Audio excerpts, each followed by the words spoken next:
Have you ever looked at a chord chart and wondered what am I actually supposed to play over these chords?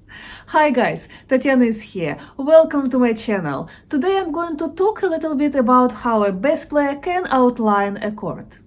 Many bass players get stuck playing only root notes.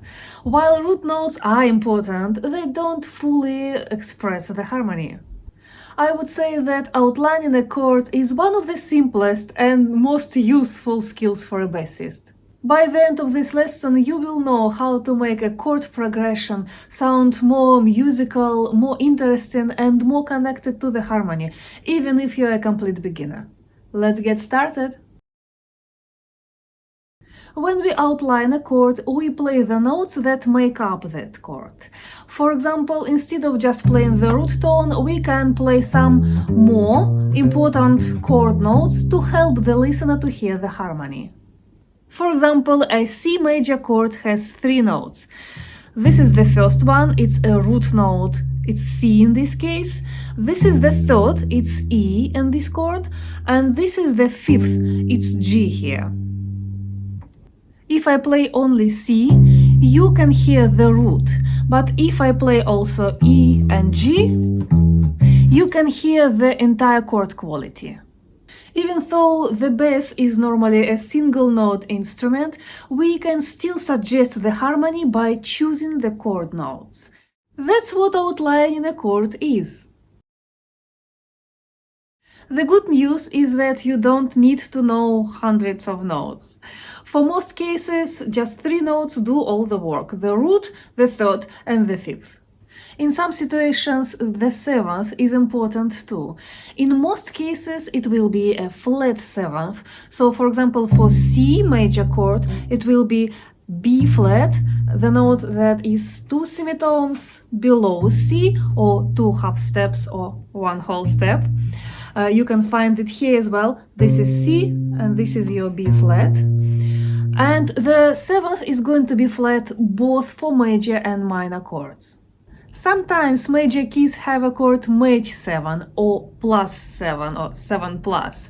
And in this chord, the 7th is going to be natural, like in the major scale. 1, 2, 3, 4, 5, 6, 7, natural 7, and 8. So you will use this 7th in this case. Mostly 7+ chords are typical for jazz. In rock and pop and country and other genres, it's usually the flat 7th. So you will be playing B flat, not B for C major chord. So 3 tones are the most important: the root, the third and the fifth. And sometimes the 7th can be important too. The root tells us the chord we are on. The third tells us if the chord is major or minor. The fifth provides stability and reinforces the sound of the chord, and the 7th makes the chord more colorful. For example, C 7th chord. It's a major chord, it has the notes C, E, G and B flat. And now C minor 7th chord. It has the notes C, E flat, G and B flat.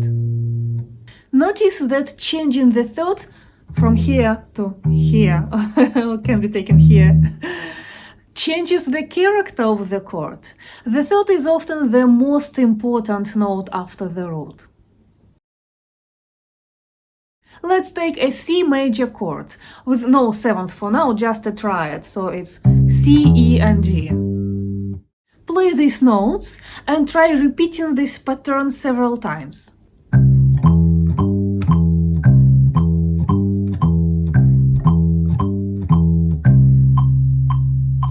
Listen to how clearly the chord is outlined. You don't need the fast fingers, you don't need the fancy techniques. You are simply showing the listener the notes inside the chord. Outlining the chord, you can use these notes. Now you can create any rhythm with these notes. Try it with a metronome or a drum track.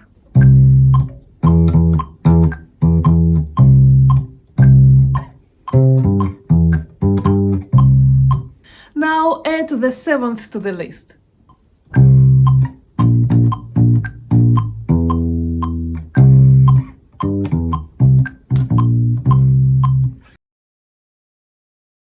Now let's apply this idea to a chord progression. We'll use C major, A minor, F major, and G major. For each chord, I will play the root, the third, the fifth, and the third again.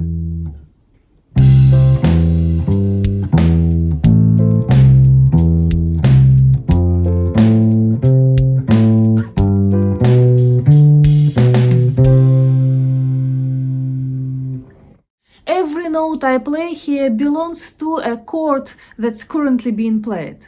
This immediately sounds more connected to the harmony than playing roots alone.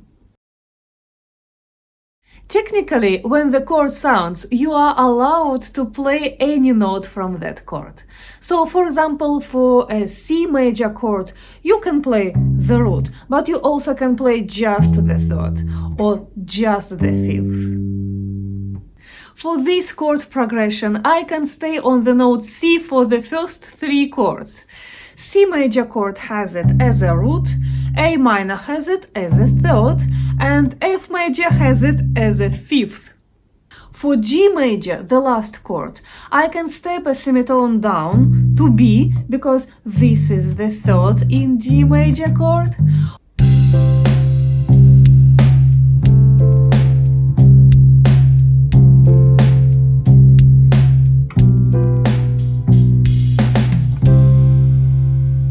Or I can step a tone up to D, which is the fifth in G major chord.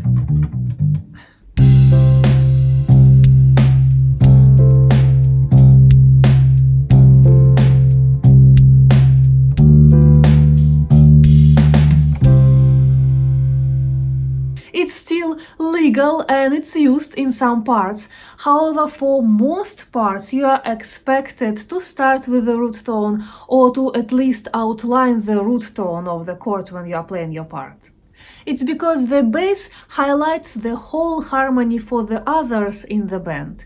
Remember the old joke, you can't tell the chord until the bassist decides which note. Many bass players think that bass lines are built from scales. Actually, most strong bass lines are built primarily from chord tones. Scales are useful, but chord tones tell us where exactly the music is. Whether you are playing rock, blues, country, pop, jazz, just name it, whatever you play, chord tones are your foundation. If you can clearly hear the chord progression while playing, you are already thinking like a bassist. Choose any chord progression you know. For each chord, find the root, the third, the fifth, and the seventh. Create a simple pattern using only those notes. You don't have to use them all, you can focus on 2 or 3 notes from a chord if you want. Don't worry about the speed, focus on hearing the harmony. If you can hear the chord progression through your bass line and it sounds harmonic enough, most likely you are doing it correctly. A common mistake is learning scales before understanding chords. Most bass players can play scales up and down the neck pretty fluently sometimes, but when I ask them what notes belong to these chords, they are often not sure. Try reversing this process. Learn chord tones first, then use scales as additional color around those chord tones. And you will hear your bass lines will sound more intentional and stronger straight away. If you want a simple way to improve your bass lines, start outlining chords. Remember, the root tells us where we are. The third tells us the quality of the chord. The fifth reinforces the harmony, and the seventh brings more color. Master these 4 notes and you will be able to create musical bass lines over almost any chord progression. If you found this video helpful, give it a thumbs up and subscribe for more bass lessons. And write me a comment how challenging you find this material, I mean outlining the chords, on a scale from 1 to 5, when 1 is just really easy, nothing to do, and 5 is almost impossible. Thanks for watching, and I'll see you next time. Happy grooving!